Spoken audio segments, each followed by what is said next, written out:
This is Isabel Sadurni, your host for Frame by Frame, a podcast that introduces you to the most influential and respected film professionals working in New York today, talking about their work and the films that continue to make New York an essential center of the global film industry.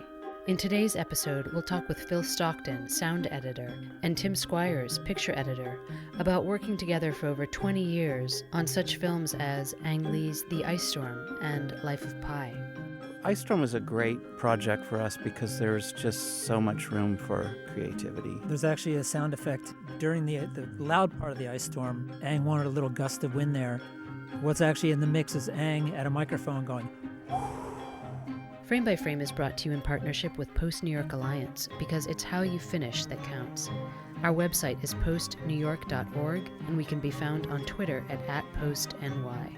Today's session of Frame by Frame is hosted by Soundtrack.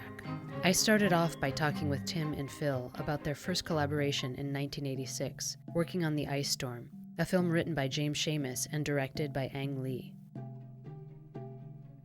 The first time I met Tim was he and Anthony Bregman. Was he the post supervisor? He was the post supervisor, or yes. the producer? No, I don't post remember. supervisor. He was the post supervisor, and he and Tim came to C5 and sat with me and interviewed me, and we just sort of talked about films I'd worked on, Martin Scorsese films and Spike Lee's films and stuff like Goodfellas. And I think we all hit it off and knew that it was going to work and it would be a good relationship for just sort of shop. I think you were shopping around a little bit at that point. Yeah, and right? I don't remember how we heard about you guys.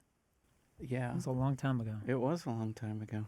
I was only like 5 or 6 years old, I think. That's Phil Stockton, a New York-based sound editor whose credits include Martin Scorsese's Goodfellas, Spike Lee's Do the Right Thing, and the Coen Brothers' Raising Arizona. In 2012, he won an Oscar for Martin Scorsese's Hugo. When we met, Phil was currently working on Martin Scorsese's Silence. I think the real reason that they contacted us initially was because the person that they had worked with on the other films up to that point was non-union. And this was a union film. It was sort of the first union film that Ang did. Yeah. And I mean, the first two, the sound editor was me. uh-huh. And then we actually had a little money to hire somebody for the next two. That's film editor Tim Squyres, whose credits include Stephen Gagan's Syriana, Robert Altman's Gosford Park, Ang Lee's Crouching Tiger, Hidden Dragon, and Jonathan Demme's Rachel Getting Married. At the time of the interview, Tim had just finished work on Ang Lee's Billy Lynn's Long Halftime Walk, the first film to shoot in 4K resolution at 120 frames per second. Ice Storm was a great project for us because there's just so much room for creativity. I remember Riley Steele was our mixer, and Eugene and I were both at the board. I was doing some Foley, Eugene was doing the effects. And that's Eugene Garrity. Eugene Garrity, yes. And at a certain point, when we were doing the actual Ice Storm material, we had like 8 different backgrounds going that were just sort of there on command, so we could mix and match. There was a bead sound and this and that. And I mean, there was, tinkling ice, but there was also whale sounds.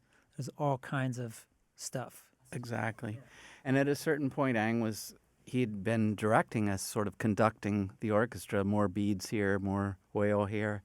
And at a certain point, we just invited him to come up to the board and labeled each fader and said, this is the beads, this is the this, that, and the other, and just sort of let him play a little bit too, and which he really enjoyed. There's actually a sound effect during the loud part of the ice storm where Elijah Wood's character is running across a field and he sort of jumps, and Ang wanted a little gust of wind there. What's actually in the mix is Ang at a microphone going, Yeah, I remember that too. That's pretty fun. There have been a lot more complicated films since, but the ratio of how much time we had and resources to what we needed to do was quite good. So we actually got to experiment. We got to play around, and we had more time than we had for previous mixes. I used to be a supervising sound editor. I mean, not to the extent that Phil was, but, I used to be the guy sitting at the board with the cue sheets. And so the last 25 years, I've been just slowly backing away and letting the professionals do it. I mean, on the one hand, I do a lot of work and I have a lot of a sense of how things should sound, but you don't want to get in the way of other creative people working on the movie, and you have to give them space to be creative and to try out those ideas. And so, that's the great thing about working with Phil and Eugene is a lot of good stuff gets added. And I go, oh, I never thought of that. Yeah. And by the same token, Tim has done work a lot of times on the track and brought in sound effects because, people do that more and more now. In an Avid, it's pretty easy to just have a library and bring stuff in that's needed and take production tracks and use them. And sometimes films can't really afford to do temps where they bring us on and do a lot of work ahead of time. So I think most editors are doing more and more, or they have their assistant put in sound effects or something just in order to have screenings and not have big important things missing. With sound things, I'm just kind of doing things as they come along. For dialogue, I'm necessarily the first dialogue editor because I have to kind of make it sound kind of okay. And then often asks for sound effects. I'll put in my own, but like for Life of Pi, where there was just nothing, we have a scene where they get swarmed by a whole school of flying fish, and there's no production sound, zero production sound, and there's a flying fish and a tiger and fish hitting the boat and all that, doing all that stuff. It's just in order to watch that scene and feel like you understand it, we have to do a lot of sound editing.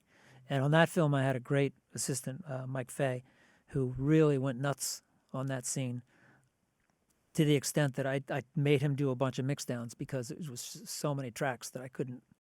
You can't, at some point, you can't cut picture anymore if you get too many tracks. So if everything that he cut was an individual track, we probably would have had 60 tracks. And another thing that's good about Tim is he'll do stuff, but if we come in with something better, then he doesn't get attached to what he did unless he feels it's better, and then he'll say, well, I think what I did there is better, and we'll listen and we'll go, yeah, I think you're right. That's pretty good. Yeah. One of the first films I did sound on was called Dogfight with River Phoenix and Louis Taylor, and I was the supervising sound editor on it. We didn't have credits, but I knew how long the credits were going to be. But we're in black for a long time, and then we fade up on, early, I think it's dusk, and we're at a little roadside diner where a bus is pulling in. And so I talked to the editor, and I built this whole little drama that takes place. There's the screen door opens, you have footsteps, the screen door opens and closes. He takes the key out, walks across gravel, gets in the car, a dog's barking over there, a gate opens, gets in the car and drives off all in black while the credits are rolling. But I didn't see the credits. The first time I saw the credits was when we were actually in the mix. And just dumb luck, Louis Taylor's name comes up just as I had the dog bark. And rather than move the dog, the director said, let's get rid of all that. It's like, welcome to sound editing. And I'm sure that's happened to you a million times. I'll tell you mine. I was working on Raising Arizona, and there's this sort of almost like a dream sequence where this motorcycle rider from hell is, screaming down the road, and he shoots a rabbit, just all of this stuff. And this was one of the very early stereo films that I worked on. It was a big treat to be able to work in stereo because everybody wasn't doing it then. So I did one treatment where I had a Harley Davidson that I scraped around and found stuff from libraries and this and that, and just really did this whole job that was very realistic, that you had, every sound, everything the motorcycle was doing, I nailed. And then I did this whole other version that was completely crazy, elephant roars, all kinds of crazy, whatever I could think to throw in there. And I thought, well, we could do these together, and that would be kind of cool, or we could do either one separately. I'm not really that sure what they're going to want. And I did this on my own on the weekend. I was really proud of it. And I go into the mix, and we're pre-mixing it because we only had 2 recorders that could record in stereo. So everything had to be pre-mixed down, down, down, down. And I think we had to do 2 or 3 passes to do this and spent, maybe like a half a day on it. And my friends, the Coen Brothers, are sort of off to the side, and I'm kind of like looking at them, and they're not really saying very much. Yeah, I'm going, it's great, isn't it? Yeah, pretty much was what I was doing. Like, what do you think? What do you think? I said, is this okay? And I think they went as far as saying, like, well, we're not real sure what we want here yet. But yeah, you keep going. It's worth pre-mixing and all this stuff. So we go through the whole thing, and we get to the final mix, and we start going through this, and I'm feeling very proud of myself. And at a certain point, Ethan said, well, what if we just had wind? And I kind of went like, what do you mean? And he goes, well, just like, like sort of a dry desert wind. And I don't know if I stormed out of the room. I don't quite remember what I did, but I remember pouting later. And we were all working the same place. All our cutting rooms were right there with the picture. And I'm kind of sulking, and Joel finally comes in and says, what's wrong? And I said, well, I did all this, and you guys took it out. And he just said, oh, get over it, or something. And I said, okay. And I did. And, I have never gotten attached to my work since then in quite the same way. I put just as much effort in it, whatever it is. But if somebody comes along and says, that's not working, I mean, if I really feel strongly, I'll argue it to a certain degree, but there's no way I'm going to storm out of the room or anything, because it just happens. Yeah, you don't leave it in because you did a lot of work on it. Yeah. You fight for something because it's good. Yeah. And also, I think scenes get cut. You work, like I've worked on, what's really irritating as I've gone more into dialogue editing is that I will work on a scene and there's all these problems because things aren't going together well, because it really needs a little picture trim here, but it hasn't been done yet. So I craft the stuff that I work hours and hours and hours on, and then the next version comes along and they've tightened all these things, which completely screws up all my work. And it's actually a little bit better, but if they'd have done that in the first place, they could have saved me hours of work. And that's our highest priority, is saving them hours of work. Yeah, absolutely. Every picture editor's dream is to, how can I make this easy for the sound guys? Well, certainly for technology has changed. Back when the dubbers are in the back room and you had to change something, no matter what your intentions were or how much you like sound, you just couldn't do very much. Yeah. The mixer would go get some coffee, and some guy would go pull the reels down off the dubber and get to work. Everything was very clearly delineated, but now there's a lot of stuff that editorial can do to clean things up that used to be strictly what the mixer would do. And the same goes for sound, in the sense that we're now doing jobs that only the mixer could do at one point. We have tools within Pro Tools where we can completely change stuff. We can clean up dialogue. We just couldn't do that. On Mag, we had nothing. You basically, whatever it sounds like, that's what it sounds like until you get to the mix, and that's where all the tools were. Now we can do pre-mixes, and we can come to a final mix with quite a lot of preparation done. The normally you would spend hours doing on the mix stage. So, editors mix and mixers edit to some extent. Also, the jobs are all kind of merging in a way. It was interesting on Crouching Tiger. The fight scenes on that film, the action scenes, were all shot without sound. It looks like a big budget movie, but it was a very low budget movie. And in post-production, it was just me and one assistant sharing an Avid, and we locked picture in 7 weeks.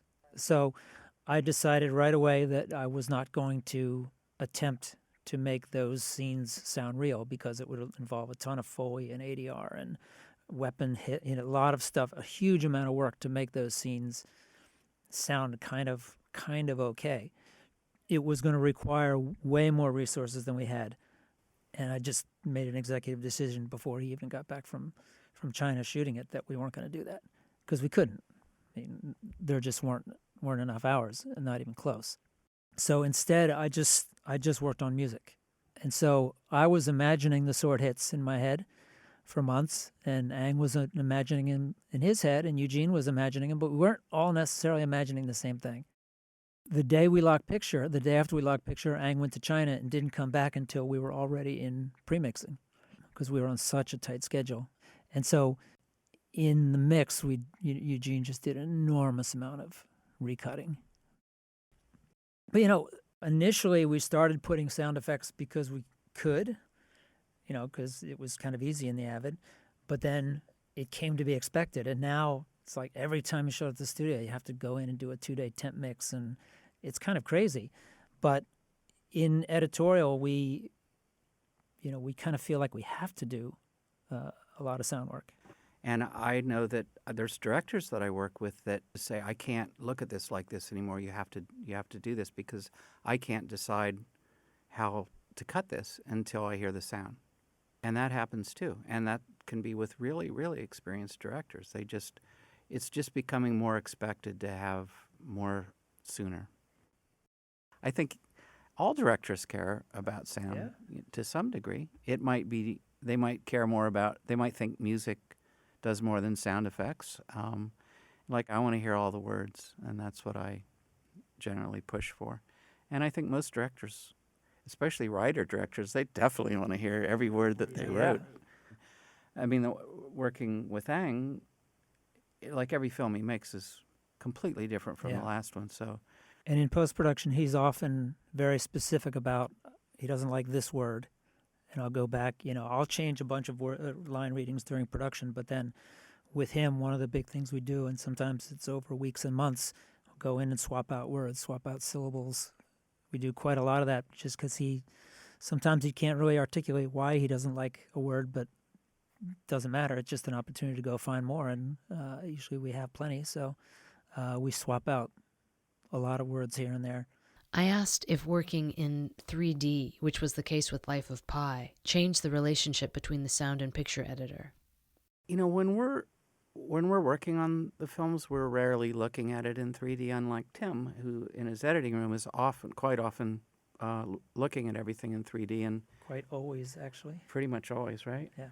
And for us, we're looking at it flat. And I'm for my part, I'm just kind of approaching it the way I would any other film. And then sometimes when you're on the mix stage and you see stuff, then you get inspired to do different things. And I think spatially you can be a little broader. You can move things further afield, more in the surrounds. It sort of lends itself to those kind of enhancements just because of the depth and everything. Yeah, Ang asked, early on, what do we need to do different with 3D, with sound? And I said, sound's always been 3D. Yes, exactly. We've always used the entire space. What was different about that was it was our first Atmos film. Was that your first Atmos film?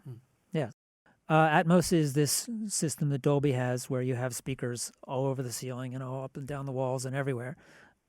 So you can place sounds all over the place. So we had a lot of fun experimenting with that. Just in some places, just getting the sound of the air and the ocean coming from everywhere. But then specifically, there were scenes where there's storms and there's where we go underwater and all kinds of things where you can do great things with Atmos. And it's great with and that was a lot of fun. Too. Yeah, great way to move music around and have it coming from all directions. Yeah, there was a scene. There's a scene toward the end where there's a storm going on, and there's big music that needs to be up front. There's big sound effects with big lightning and screamed dialogue, and you need to hear it all. Nothing. In the 7.1, we kind of took the general sound effects out. There were still some big punctuated ones for thunder, but everything else we kind of had to keep down. But in the Atmos, what was great is the center was just dialogue, and the music, the effects were wider, and the music was entirely off the screen. So just having so much room to put things, we were able to have. Actually have all three of them kind of loud and still articulated, and you could still hear everything. Yeah, that's the great thing about it. Even 5.1 was a revelation in that you could have dialogue and Foley, usually coming from the center, but still being able to pan footsteps in and everything coming from the left and right. But music is primarily left-right with a little reverb in the surrounds. And just the more you can keep things separate, the more dynamic you can make it, the more you can hear because it's not all battling to come out of the same space. And what's nice, up until the film that we're just finishing now, Ang's next movie, Billy Lynn's Long Halftime Walk, I had always cut in stereo. And, when you cut in stereo, you don't have the same kind of space. And for years I've been saying, I know this all sounds crowded now, but once we're in 7.1, it'll sound great. But I never knew if I was telling the truth or not when I said that.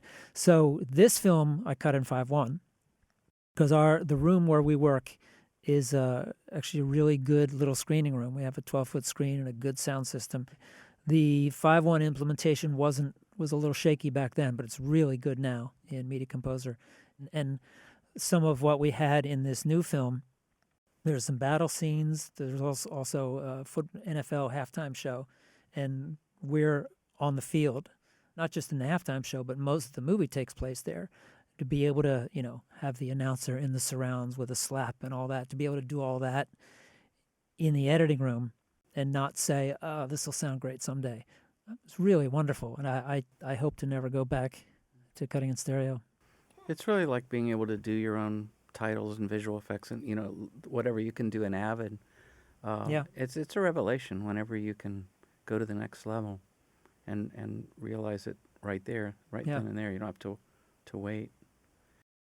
I mean, I find that Tim and I are often aligned is that, we want to hear every word. And Ang isn't always like that. And effects editors and music editors are not always like that. Everybody wants to hear what they've done. And my big thing is that if somebody says, well, here, this line is just a throwaway, it doesn't really matter, I'll say, well, then take it out. Because if you're an audience member and somebody says something, they want to hear it. Even if it's a throwaway line. And if they don't hear it, they're going to turn to the person next to them and say, what did he say? And then they're going to miss the next two lines. And that's one thing that I always fight for, and I feel Tim is an ally in that, is just when he was talking about the storm scene, the music editors and the composer are both there, and they're both like, the score, this should be about the score. And the sound effects editor wants to hear the thunderclaps and the huge waves and everything. And I want to hear the guy, he's screaming something. He's yelling at God. Does it matter what he's saying? It's probably something you want to hear. And if you don't, even if you think it's not important, if you didn't hear it, you'll think you missed something important. Exactly. And you, in this case, you would. Yeah. It's very important. Yeah, every word he says there is important. Yeah. One interesting thing about everything in post-production, but particularly once you're in the mix, you're making final decisions. Early on in a movie, it's like, what if? And we could do this, and we could do this. And as time goes on, all those what ifs go away. And eventually it's no, this is the movie, and everything else isn't the movie. And so, the mix is where a lot of those things we've been thinking about for a long time, all of a sudden they get carved in stone. And, that can be kind of a harrowing process, or it can be really fun. Usually at that point in a movie, you're getting kind of bored with it. I've seen it so many times. So it's a chance to then do something creative again. And there is a danger in that, because usually the thing that's really new is the music. Because you're hearing the music, often really for the first time in the mix. And sometimes there can be a tendency to get too caught up in that just because it's the only thing that isn't so boring, because you've heard everything else and seen everything else, and the music is brand new, and sometimes you make mistakes and then you have to go back and fix them once you see them in context. I asked him to talk about starting out with director Ang Lee and how their collaborative process has evolved over time. At Ang's first film, Pushing Hands, that was Good Machine was just starting. We edited that on 26th Street between 10th and 11th, which, now that area is art galleries and dance studios. The 1991, that was not what that area was like. It was hookers and crackheads, and that was Good Machine's offices. And we edited Pushing Hands on film in a closet, literally in a closet off of a noisy production office. That's kind of where we started. And it didn't really feel like we were part of anything, because it was a movie that was for a Taiwanese audience. There was no thought of an American release. It kind of felt like a hobby. It didn't feel like making a real movie. And I had been working on, real movies at Sound One before that, but I was this seemed like something I wanted to do, and it was an opportunity to cut picture. And we cut The Wedding Banquet in the same place in 1992 on an Avid, believe it or not. That was certainly the first film cut in New York on an Avid, and maybe anywhere. I'm not quite sure the timeline there. But I cut all of the production tracks and music in the Avid. And we then took it to Sound One, set it up in the machine room in our mix studio, in Studio D, and had to lay off 2 tracks at a time, because that's all you could only monitor 2 tracks. You had to lay off 2 tracks at a time to an analog 16-track recorder that we had to trick into chasing the Avid, and then we used that as our playback source. At one point, I walked into the machine room, and every engineer at Sound One is standing there with a patch cable in one hand and scratching their head with the other, trying to figure out what to do with this newfangled gizmo and how to get the sound out of there into some format that they could use. What was interesting in the hallways at Sound One was down the hall, some real movie with some big shot editor was working. Martin Scorsese was down in the corner, and Jonathan Demme was over there, and there were actually like real movies, because some of what we were doing didn't feel like movies of that caliber at all. Yeah, I once took a job at Sound One that I didn't get paid for, just to be there, just to be seen and meet people and stuff like that. It was a really low budget film that a friend of mine produced that had virtually no money, but they said, we'll pay for your room and your equipment. And I said, deal.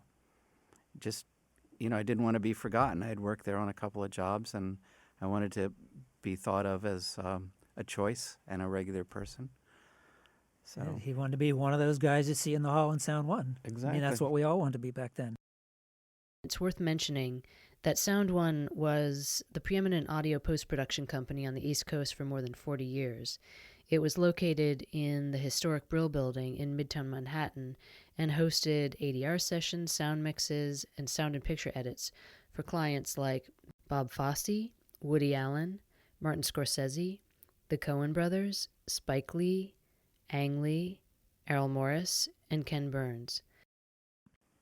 When that was finished, and again, it kind of felt like we weren't really making a real movie, because it hit Pushing Hands. It was a huge hit in Taiwan, but I wasn't in Taiwan, so I didn't really notice.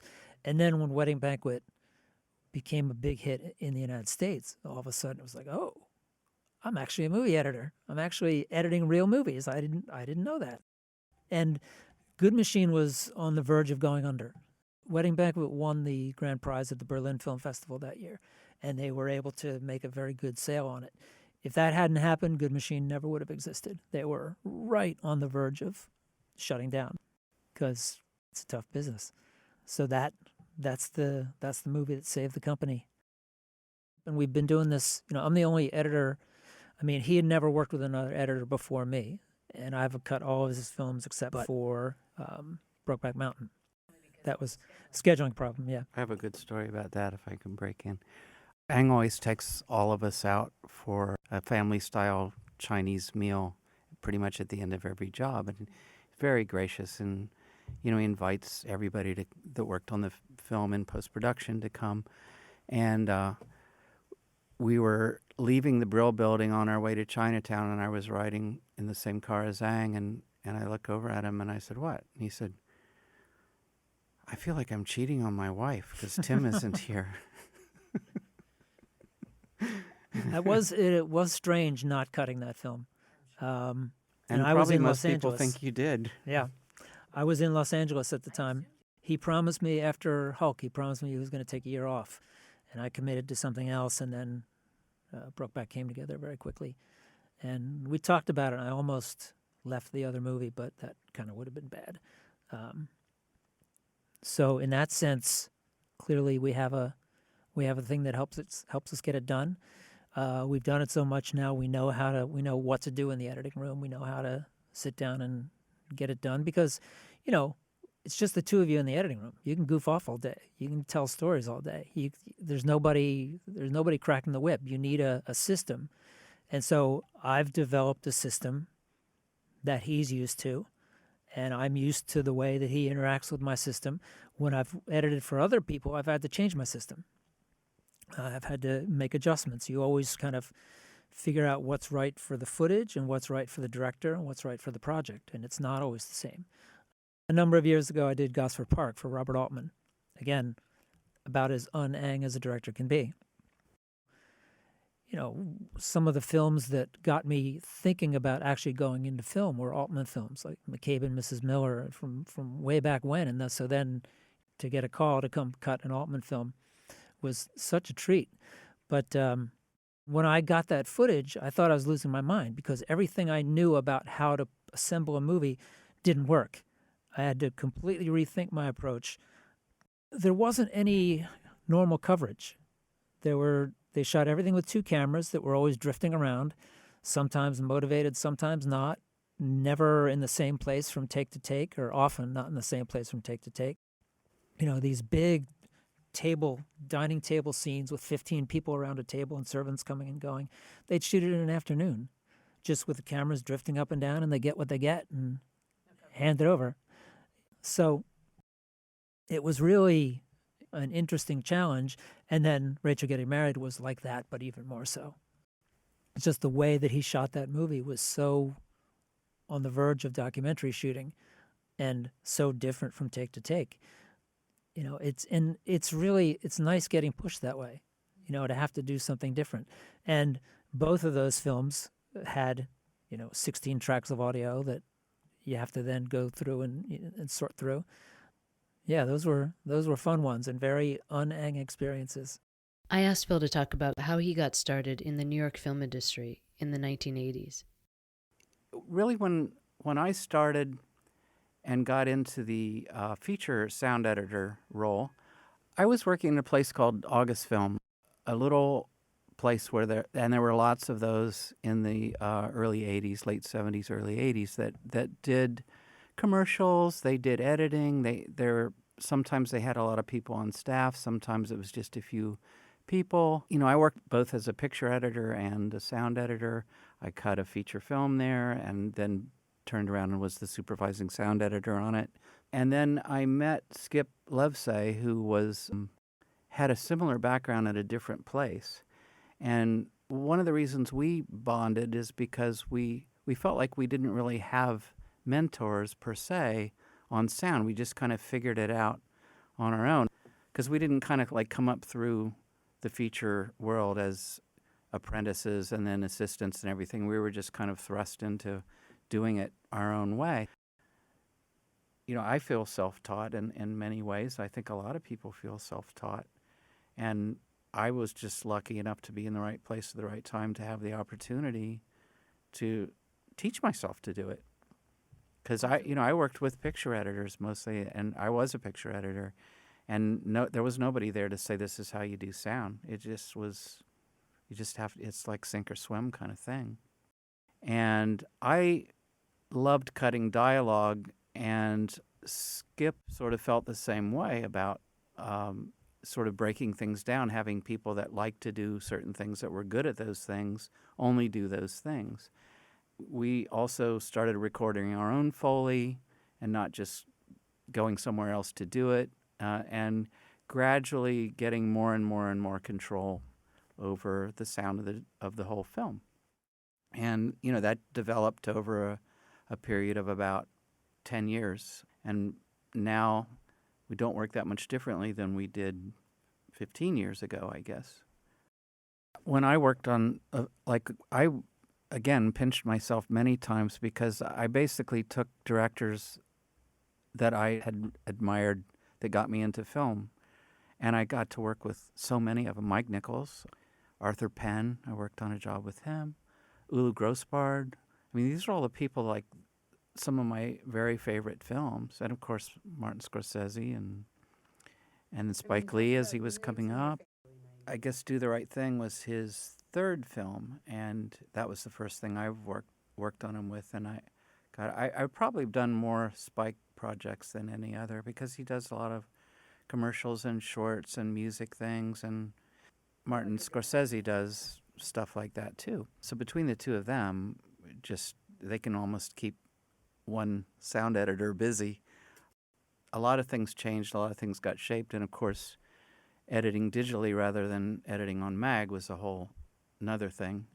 I just was used to editing on mag, and I wasn't a big computer geek, so for me it was a bit of a transition. So naturally, I was the one at our company that had to make the decision of what machine we were going to use, and so I picked the one that was the most like editing on mag, and that sort of became the de facto system for pretty much New York. It was called Sonic Solutions, and that was sort of at that time that was the system that made the most sense to use. Pro Tools existed then, but it was crude compared to Sonic. Sonic did all these things that Pro Tools didn't do. And I think the first film that we played back directly into the mix was the Hudsucker Proxy, and that was from Sonic. Jeremy Koch, who was running Sound One at that point, vowed to get a number of those machines in order to sort of accommodate us, and that sort of became the trend. It was probably not till early 2000s when everyone sort of switched over to Pro Tools because they just kept improving it. And Sonic just sort of dropped the ball, and they weren't really implementing the things that we were asking. And Pro Tools really did, and it's great. I still love Pro Tools. It's amazing, and you can do so much with it, and everybody uses it, which is great. I asked Tim and Phil to talk about how changes in the film industry impacted their relationship as sound editor and picture editor. One of the things that's really changed is, you used to lock picture and then start mixing a month later, 2 months later. 6 weeks, maybe. Now you're usually cutting picture while you're mixing. You know, it's very common that you start mixing before you've locked. And it's very uncommon not to do that at this point. Pretty much every film I've worked on in the last several years hasn't been locked when we started. It's very inefficient. You wind up, you do your premixes, and then you have to spend 2 days going back and updating the premixes. Yeah, the film that I'm working on now, we premixed all the dialogue, and while we were premixing the dialogue, they were recutting the film. So every reel had many, many, many changes in it. And when something's premixed and you cut a hunk out, then the dissolves you made don't work anymore. Fortunately, one of the great things about modern times is you can have many, many tracks in a premix, and things are separate enough that you can blend things back together easier. When this used to happen on mag, it was horrendous because you're cutting only one piece of film, and you could A and B things, and that was about the extent of the what you could do. But it's frustrating. You've figured everything out, and then it all kind of gets destroyed. One of the things that's happened is that the whole concept of previewing films and relentlessly screening it and getting the audience to sign off on it before the film comes out and affect everything has changed everything for us. And I was lucky enough that the first many films actually that I worked on with Spike Lee, with Martin Scorsese, with the Coen Brothers, they didn't really have to screen their films. They didn't really have to do previews. And once that became sort of standard, and now I think pretty much everybody has to do it, it's sort of like you're letting the audience decide what your film is going to be rather than the filmmaker deciding what the film is going to be. And I think that's really hampered creativity. It messes with the budgets because you're spending all this time working on stuff that's just temporary. It's not, the final project. It makes the jobs go longer if that's what you're into. But for me, I'd much rather have a fairly close to locked picture to start out with and really be able to do our thing and help the director with their vision instead of helping somebody in, Secaucus at a mini mall decide what your film's going to be. Yeah, Life of Pi we had a bunch of previews. Of course, the visual effects weren't done, which complicates it. And the film did okay, but the previews were, didn't, thinking back on what was said during those previews, there was really almost nothing there that was useful. That was valuable. Yeah.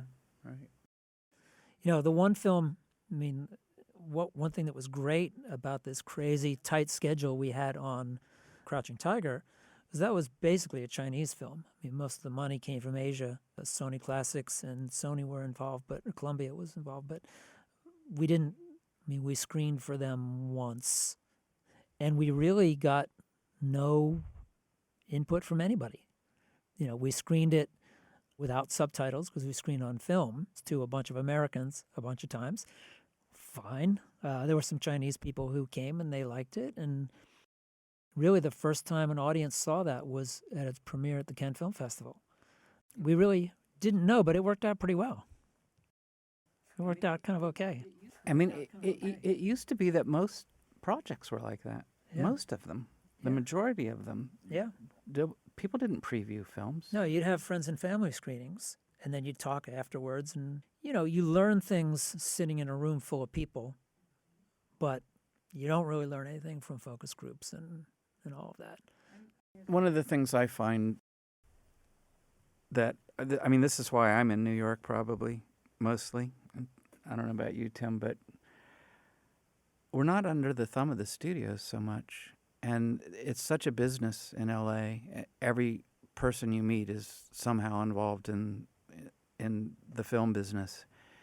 And we just get left alone a lot more. It varies from job to job. The studio system is great in certain ways, but there's usually whoever you're answering to is answering to somebody else who's answering to somebody else, and people are afraid to make decisions, or they make bad decisions, and because they're just waiting for someone else to tell them whether this is okay or whether it's not okay. And the directors that a lot of the directors I worked with have sort of rebelled against that, and they make independent films, and there's just a lot more freedom, and I envy their large mixing stages. I wish that we had more of those here. And there's definitely very talented editors and mixers and everything in LA too, but I like the freedom that we have here. We don't have people breathing down our necks quite as much. That's what makes New York great, I think. There is a sense, sometimes you hear people talking about sound and talking to mixers. There's kind of an East Coast sound and a West Coast sound. Like on Hulk, the West Coast sound would be when Hulk smashes a lab table, would be kaboom, big boom with a lot of subwoofer. Whereas the East Coast sound would be hearing every little bottle and jar And go a flying hubcap around and bouncing around and spinning around. Yes. That more, less heavy, more articulated sound. The last film that I mixed in LA was Unbroken. And early on, there was a sense from, the mixer started giving it a West Coast sound, because they were the first day that they started doing a temp mix for something. And then the director and I went in and listened to it and didn't like that direction at all. And we changed it. And then, I took the whole film in a completely different direction. And the mixers were really happy. They were doing what they were supposed to do, which was give it a certain kind of bombastic, big sound, but it wasn't right for the movie. We didn't think. So, the mixers I've worked with in Los Angeles are fantastic, but there's a bit of a different sensibility sometimes. Yeah, I like giving it that New York sound. And I should point out, Unbroken was nominated for both sound editing and mixing. Mm-hmm. Yeah, Hugo was mixed here in New York, and Life of Pi was mixed in LA, but with all of us and sort of, I would say, our sensibilities. And yeah. And we liked those mixers so much that we brought them to New York to do Billy Lynn's Long Halftime Walk. I completely agree. The New York way and the LA way are quite different approaches, and those kind of films. So there just aren't that many big action films that get done in New York. So I think that's what set the tone. Up until Hugo, there had never been a New York sound editor that was nominated for Best Sound Editing. Really? Eugene and I were the very first Wow. to ever even be nominated. And the fact that we won the first time out was pretty amazing. Yeah. And then got nominated again the next year for Life of Pi, which we was robbed. We didn't win. So That's what my mom says too. Yeah, absolutely. You probably have at least 3 or 4 people besides us that think that. But what is happening on a certain level, I think that every generation, like Fran Lebowitz had this great joke about, like, doesn't matter when you lived in New York, it was always better before. And it's like if you lived here in 1826, then somebody would come along, well, you should have been here in 1817, and if you think this is great. And she said, you know what was different? You were young. And when you're young, everything's great, everything's new, and you look back on it and think that was it. But in truth, like, yes, things are, the industry is changing. I've heard that 8 billion times, and it's true. But you adapt, and it doesn't, I don't think it has to affect craft.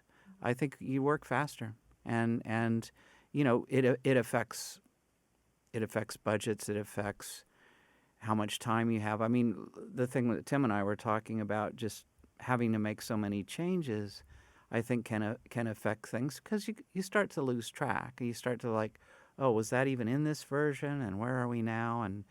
But in general, I think people, you know, you just have to adapt. You have to figure out a way to still be able to do a job that you're proud of, that you feel worked out, that you feel like you got to put some of yourself into, and you just do it a little bit faster. And maybe I love to work with people who don't really care. The union would kill me for this, but that don't really, they just, like, maybe they'll come in on a Saturday and do something, and maybe they don't show up on Tuesday. But because it's not about just coming in and working from 9 to 6 and getting a paycheck. It's about doing whatever needs to be done to move the job forward and to be happy with it. And I'm very lucky, I know, to be able to mostly work that way. I mean, when we're on the mix stage, it's 9 to 6, and you have to be there between those hours. But when I'm prepping a job, I might come in and work a 15-hour day on my own, and then not show up until 3 in the afternoon. And I like to work really early, so sometimes I start at 6 in the morning, and then I leave at 3. And if somebody calls me and I'm not there at 3, where were you? And I said, well, where were you at 6 when I was there?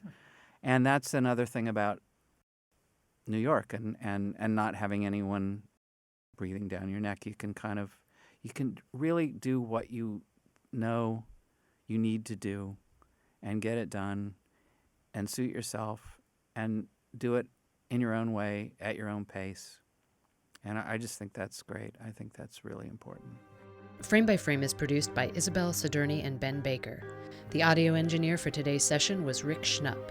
Stay tuned for the next episode of Frame by Frame, featuring sound editor Maurice Schell, picture editor Peter Frank, and re-recording mixer Lee Dichter, talking about their work together on Sidney Lumet's The Verdict, and how New York filmmaking has evolved since then. In New York, this is Frame by Frame.